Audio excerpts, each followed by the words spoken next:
إن الحمد لله نحمده ونستعينه ونستغفره ونعوذ بالله من شرور أنفسنا من سيئات أعمالنا من يهده الله فلا مضل له ومن يضلل فلا هادي له وأشهد أن لا إله إلا الله وحده لا شريك له وأشهد أن محمدا عبده ورسوله أما بعد. On remercie Allah, le créateur des cieux et de la terre, pour tout ce qu'il nous accorde comme bien, comme grâce, et on lui demande de déverser ses grâces et bénédictions sur le prophète Mohammed sallallahu alayhi wa sallam, sa famille, ses compagnons et tous ceux qui les ont suivis jusqu'au jour de la rétribution. Alors j'aimerais revenir sur le hadith du Mi'raj, le hadith de, plus précisément la version de Sharik ibn Abdullah ibn Abi Namir. Car il y a une chose très importante qu'on a omise de mentionner concernant, quand on parlait des erreurs de Sharik. Dans sa version, on voit que la cinquième fois, c'est la cinquième fois dans la version de Sharik, on voit que c'est la cinquième fois que le prophète Mohammed sallallahu alayhi wa sallam a dit qu'il avait honte de retourner aller demander encore à Allah subhanahu wa ta'ala de diminuer les prières. Donc, dans la version de Sharik, c'est la cinquième fois. Or, dans les autres versions, on voit que c'est après la neuvième fois que le prophète Mohammed sallallahu alayhi wa sallam a dit qu'il avait honte de retourner encore, n'est-ce pas, demander à Allah subhanahu wa ta'ala de diminuer les prières. Or, dans la version de Sharik, c'est la cinquième fois. Donc ça, c'est quoi? Ça fait partie des erreurs également de Sharik qu'on n'a pas mentionnées.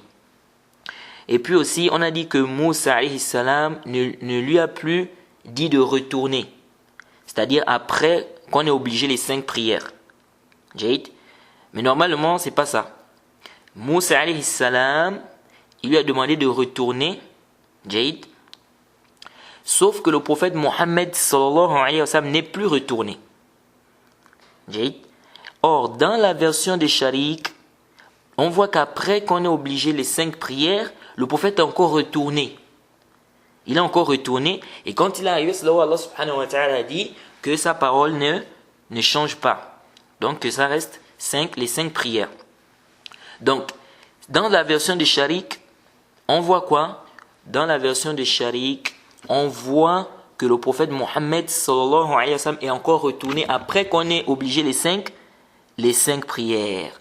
Et ça, c'est très important. C'est ce que on n'a pas mentionné la fois passée quand on a parlé du hadith de Sharik. Et ça, c'est très important. Pourquoi? Parce que je vois beaucoup de gens, parfois quand ils parlent du hadith, du Mi'raj, ils ramènent souvent cette partie-là. Or ça, c'est une erreur. C'est-à-dire que le prophète Mohammed sallallahu alayhi wa sallam, lorsqu'on a légiféré les 5 prières, lorsqu'on a dit que c'est 5 prières, Moussa alayhi salam lui a demandé encore de retourner. Mais là, il n'est plus retourné. C'est là où il a dit maintenant qu'il avait honte de retourner encore, d'aller encore demander. Par contre, dans la version de Sharik, après qu'il ait reçu les 5 prières, il est encore retourné. Et quand il est retourné, Allah subhanahu wa ta'ala a dit quoi? C'est là-bas qu'il a dit que sa parole ne change pas. Donc la version là, de Sharik là, que je viens à peine de mentionner, ça c'est une erreur. Et ça c'est très important. Vraiment, je ne sais pas comment on n'a pas mentionné ça, n'est-ce pas, lorsqu'on a parlé de cela. Donc il faut retenir cela. C'est pourquoi vous allez voir que dans la version, qu'est-ce qu'il dit? Il dit ici, فَلَمْ يَزَلْ يُرَدِّدُهُ مُوسَى إِلَى رَبِّهِ حَتَّى صَارَتْ إِلَى 5 صَلَوَاتٍ.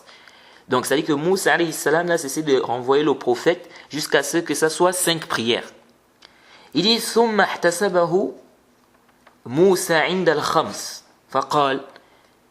Donc Moussa alayhi salam a encore envoyé le prophète après les 5 prières là. Il a dit encore, ya Muhammad, Wallahi, لقد راودت بني إسرائيل قومي على أدنى من هذا فضعفوا وتركوه jusqu'à, il nous a dit ici, فرفعوا إلى الخامسة فقال يا رب إن أمتي ضعفاء أجسادهم وقلوبهم وأسماعهم وأبدانهم فخفف عنا. Donc vous voyez bien qu'ici, après les 5 prières, Moussa a encore envoyé le prophète. Le prophète est encore reparti. Est-ce que vous voyez? Demandant encore une diminution.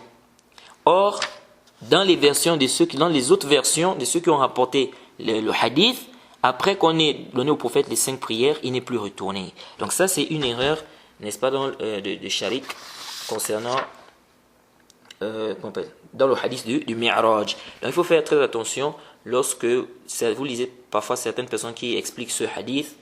Il faut souvent faire très attention sur ce point-là parce que beaucoup, n'est-ce pas, se trompent ici. Ils amènent la version où il y a eu l'erreur là, des Sharik. Jade. Ça c'est ce que je voulais rappeler ici. Et aussi pour finir, la question sur le fait de tuer celui qui insulte le prophète après qu'il se soit repenti. J'ai pas voulu détailler cette question car c'était pas le moment. C'était juste pour faire comprendre qu'on peut tuer quelqu'un haddan comme on peut tuer quelqu'un kufran. Je parle pas du ta'zir. Parce que certaines personnes disent qu'il y a un consensus que le had de celui qui insulte le prophète c'est le qatl. Nous disons naam. Le had de celui qui insulte le prophète c'est le qatl. Mais le qatl ici on le tue kufran ou haddan. C'est là le problème. Donc quand on dit que il n'y a pas un dalil qui montre que celui qui a insulté le prophète, le had, c'est qu'on doit le tuer. Il faut bien comprendre ici. Ici, on parle haddan et non kufran. Kufran, on doit le tuer. Celui qui a insulté le prophète, son had, c'est qu'on le tue. Mais on le tue en tant que mécréant, kafir. Mais est-ce que, si maintenant il fait tawba, il faut le repentir. Jade. Donc s'il fait le repentir, ça veut dire qu'il devient musulman. Maintenant, est-ce qu'on doit le tuer? Donc, haddan maintenant, cette fois-ci, parce que là, il a fait le tawba. Donc, ça veut dire qu'il n'est plus kafir. Il devient maintenant, il est musulman, il a fait tawba. Mais est-ce qu'on doit maintenant le tuer haddan? C'est là le débat. Donc, il faut bien comprendre. Quand on dit, il n'y a pas un dalil qui dit que celui-là qui a tué, qui a insulté le prophète, il n'y a pas un dalil qui dit que son had, ou bien, est-ce que on le tue, son had c'est le qatl, il faut bien comprendre ici. Ici, indépendamment du fait qu'il soit kafir. Naam. Celui qui a tué celui qui a insulté le prophète Mohammed sallallahu alayhi wa sallam, nous disons son had c'est le qatl. Mais il faut bien comprendre, son had c'est le qatl kufran, parce que la ridda ça aussi un had. La ridda, quand quelqu'un apostasie, quand quelqu'un sort de l'islam, il y a un had. Le had c'est qu'on doit le tuer. Donc ici on dit celui qui a insulté le prophète, il y a un had, c'est qu'on le tue. Mais le had là, c'est kufran ou on le tue ici haddan. Haddan, par exemple, quelqu'un a commis l'adultère. Les conditions sont réunies. Ici, la sentence, c'est qu'on doit tuer cette personne-là. Mais on tue cette personne-là en tant que mécréante ou en tant que... C'est une punition ici. C'est pas en tant que mécréante. Donc ici, là, c'est là le débat. Naam, celui qui a insulté le prophète, le had, c'est qu'on le tue. On le tue parce que quoi? Parce qu'il est devenu kafir. Mais maintenant, si maintenant il fait tawba, est-ce qu'il y a un dalil qui dit qu'on doit le tuer ici, haddan? C'est ça le débat. Donc il faut bien comprendre les frères. Et ici il n'y a pas de ijma'. Il y avait bien une divergence ici. Il y a certains Hanafiyas qui te disent que, les Hanafiyas même te disent que si il fait tawba, celui qui a insulté le prophète, s'il fait tawba, il fait le repentir, ils te disent qu'ici là on ne le tue pas. Ils te disent qu'ici on ne le tue pas. Donc tu vois certaines personnes qui te disent non mais voilà, il y a un savant qui a dit qu'il y a un ijma', celui qui insulte le prophète on le tue, son had c'est qu'on le tue. Naam, on le tue, mais on le tue comment? Kufran ou haddan, c'est ça le débat. Et c'est là où certaines personnes parfois ne comprennent pas. Jade. Donc nous disons ici, il y a bel et bien une divergence. Il y en a qui disent que si c'est repenti, khalas on ne le tue pas, il y a d'autres qui disent qu'on le tue. Et ceux qui disent qu'on le tue, ils te disent non parce que c'est le droit du prophète. Et c'est le prophète qui peut lui pardonner. Et le prophète est déjà mort. Donc on ne sait pas si le prophète va lui pardonner, donc ici on le tue. Nous posons la question à ceux-là. Lorsqu'on a un had dans l'islam, et que le had, et que le problème arrive au niveau du juge, c'est déjà arrivé chez le chef, chez le juge, est-ce que ici on peut faire tomber le had là par le pardon? C'est-à-dire, est-ce qu'ici on va dire, par exemple à la personne, ok je te pardonne, on fait tomber le had. Je vous donne un exemple pour que ce soit simple. Vous savez que celui qui commet l'adultère, on doit le lapider. Ou bien celui qui fait la fornication, on doit le fouetter. Ou encore celui qui accuse une personne de fornication et qui n'a pas de preuves, on doit le fouetter. Jade. S'il a fait, quelqu'un par exemple a accusé une personne, il dit que cette personne a fait la fornication. Il n'a pas apporté des preuves, les témoins. Le had, c'est quoi? C'est qu'on doit le fouetter. Jade. Le problème arrive jusqu'à chez le juge. Le problème arrive jusqu'à chez le chef ou chez le juge. Est-ce que celui-là qu'on a accusé, il peut dire, bon, il m'a accusé, moi je lui pardonne, hein, donc il n'y a plus de had? Non. Jade. Ou quelqu'un a commis l'adultère. Jade. Quelqu'un a commis l'adultère. Après la personne dit, j'ai fait tauba. Le problème est déjà arrivé jusque chez le chef. On a réuni toutes les conditions. Le problème est arrivé jusque chez le juge. La personne dit, j'ai fait tauba. Est-ce qu'on va dire, non, comme tu as fait tauba, ici on ne te lapide plus. Ici on lapide. Le had, quand on a un had, c'est-à-dire que la peine prescrite par l'islam, c'est ça. Ici, là, lorsque le problème arrive déjà au niveau du juge, chez le chef, ici, là, il n'y a plus de quoi. On ne peut même plus intercéder là. On ne peut plus intercéder. On peut essayer de discuter quand le problème n'est pas encore arrivé chez le chef. Une fois le problème arrive là-bas, c'est fini. Donc, ceux qui disent que c'est le droit du prophète, et ils disent que donc on le tue parce que le prophète n'est pas là pour lui pardonner. On dit si c'est un had. Donc ici on parle bien indépendamment du fait qu'il soit kafir. Parce qu'ici il a fait tauba. Vous dites on accepte son tauba, il a fait tauba, mais on doit le tuer. Ici parce que c'est le had. On dit le had. Si le had arrive chez le chef, est-ce qu'on peut faire tomber le had là en disant que non, pardon, donc le had tombe? Non. Même le prophète Mohammed sallallahu alayhi wa sallam, il ne peut pas intercéder en ce qui concerne le had lorsque c'est déjà quoi? Lorsque le problème est déjà arrivé.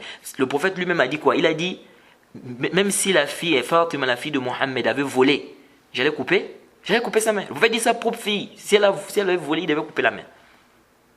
Donc la sentence, lorsque nous avons une peine et que le problème est arrivé au niveau du chef, ici là, tu ne peux plus venir dire encore que non, bon moi je pardonne, donc la sentence tombe. Non, la sentence ici, ça ne tombe pas parce que tu as pardonné. Donc ici là, nous disons, ceux qui disent que s'il fait tauba, on le tue haddan, nous demandons quoi? Les dalils de cela. Les dalils de quoi? Ça nous disons qu'il n'y a pas de texte clair, n'est-ce pas, qui vient mentionner. C'est pourquoi les savants justement divergent même sur le dhimmi. Celui qui n'est pas musulman, qui vit dans une terre islamique par exemple. C'est-à-dire on lui a donné par exemple, soit il paie la jizya ou bien on lui a donné la sécurité. Lui là, s'il insulte le prophète, on le tue ou pas? Ça c'est encore un débat des savants. Donc, la mas'ala, il n'y a pas un ijma'.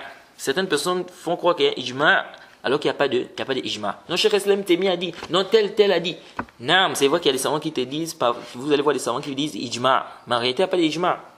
Les Hanafiya qui contredisent cela. Ils te disent que si la personne fait tauba, on ne tue pas la personne. Et c'est l'avis que nous trouvons juste. Et toutes les preuves de ceux qui disent que c'est le had, on le tue haddan, toutes les preuves là qu'ils ont, c'est des preuves discutables. C'est des preuves qui sont discutables au niveau de l'istidlal. C'est pourquoi Ibn Abd al-Barr, il a discuté certaines de ces preuves là. C'est pas le moment de détailler cette question. Le sujet, j'ai parlé de ça à Aradan. C'était comme ça, juste en passant. C'était juste pour vous faire comprendre, c'était pour vous faire comprendre qu'il y a une différence entre le fait de tuer quelqu'un kufran et le fait de tuer quelqu'un haddan. C'est-à-dire, on tue la personne en tant que mécréante, on peut tuer la personne en tant que punition. C'est-à-dire, c'est la peine prescrite pour tel ou tel acte qu'il a eu à faire. Mais ça ne veut pas dire que la personne est devenue mécréante. C'est comme, on va par exemple dire, pour celle-là ou celui-là qui a commis l'adultère. On doit les tuer, mais on ne les tue pas en tant que des mécréants. On les tue en tant que quoi? C'est la punition, c'est la peine prescrite pour cela. Et c'était parce que certaines personnes apportent des hadiths qui parlent par exemple sur le fait de tuer ou de combattre celui qui abandonne la prière pour dire que c'est un mécréant. Et on a dit que ces genres de textes, on ne peut pas s'appuyer sur ça pour dire que celui qui abandonne la prière, c'est un mécréant. C'est là où j'ai fait mention de cette mas'ala. Donc, c'était pas le moment de détailler la question. J'ai juste rappelé ça en Ramadan, c'est-à-dire en passant Jade. Donc, voilà un peu ce que je voulais rappeler. Et on demande qu'Allah subhanahu wa ta'ala nous facilite et qu'il nous donne la compréhension de la religion. Wa subhanaka Allahumma bihamdik wa ashhadu an la ilaha illa anta astaghfiruka wa atubu ilayk. Peut-être, Inch'Allah, un jour, une occasion va se présenter pour qu'on puisse détailler le sujet et qu'on puisse parler de ce sujet, n'est-ce pas, en détail avec un peu plus de tafsir. Naam. Assalamu alaikum wa rahmatullahi wa barakatuhu.